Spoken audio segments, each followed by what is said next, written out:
আপনি কি কখনো লক্ষ্য করেছেন সৎ মানুষেরা কেন এত বেশি দুঃখ পায়? তারা সদা ন্যায়পথে চলে, অন্যকে সাহায্য করে, সত্যকে মানে, অথচ জীবন তাদের সঙ্গে এতটা দয়াশীল হয় না। এই সৎ মানুষেরাই বেশিরভাগ ক্ষেত্রে প্রতারিত হয়, অবিচারের শিকার হয় এবং নিজের ভালোবাসা ও সৎচেষ্টার ফল খুব কমই পায়। আজ আমরা সেই রহস্য জট খুলতে যাচ্ছি। আজকের এই ভিডিওতে আপনাদেরকে এমন কিছু জানাতে চাচ্ছি, পুরো ভিডিওটি দেখলে আপনি বুঝতে পারবেন কেন সৎ মানুষেরা বেশি দুঃখ ভোগ করে। আর আপনার সাথেও কি এমনটি হয়? যদি এমনটি হয়ে থাকে তাহলে এমতো অবস্থায় কি করবেন? তাহলে চলুন দেরি না করে মূল আলোচনা শুরু করা যাক।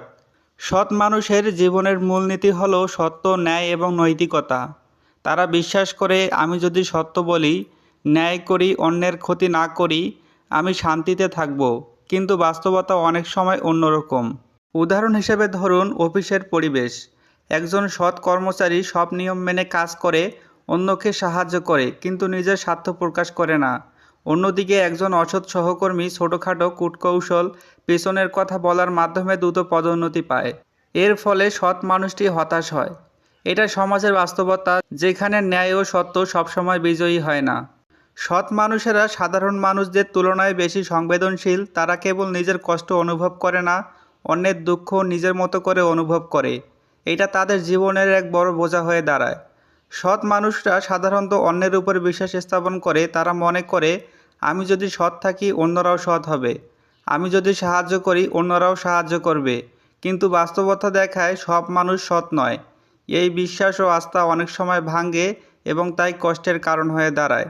একটি উদাহরণ দেওয়া যাক। ধরুন একজন বন্ধু সবসময় আপনাকে সাহায্য করতে চায় বলে প্রতিশ্রুতি দেয়, কিন্তু প্রয়োজনের সময় সে আপনাকে সাহায্য করে না।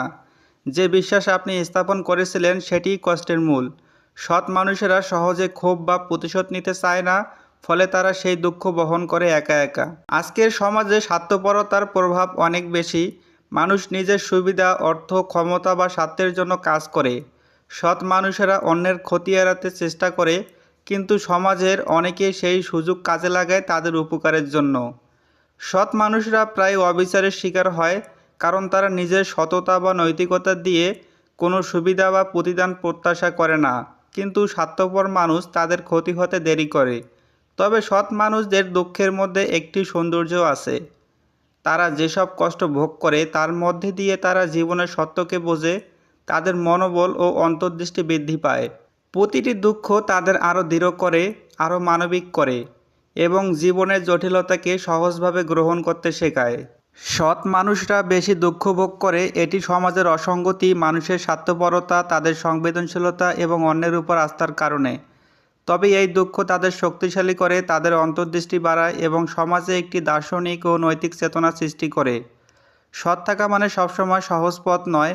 এটি হলো ধৈর্য, বোঝাপড়া এবং জীবনের গভীর সত্যকে গ্রহণ করার একটি শিক্ষা। আজ আমরা যদি বুঝি যে দুঃখের পেছনে শিক্ষার মূল্য রয়েছে, তবে আমরা জীবনের প্রতিটি দুঃখকে শান্তি ও শক্তির সঙ্গে গ্রহণ করতে পারব।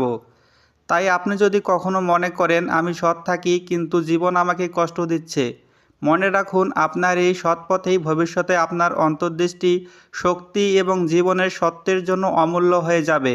আজকের ভিডিওটি এখানেই শেষ। যদি ভিডিওটি আপনার ভালো লাগে তাহলে একটি লাইক দিন, শেয়ার করুন এবং চ্যানেলটি সাবস্ক্রাইব করুন।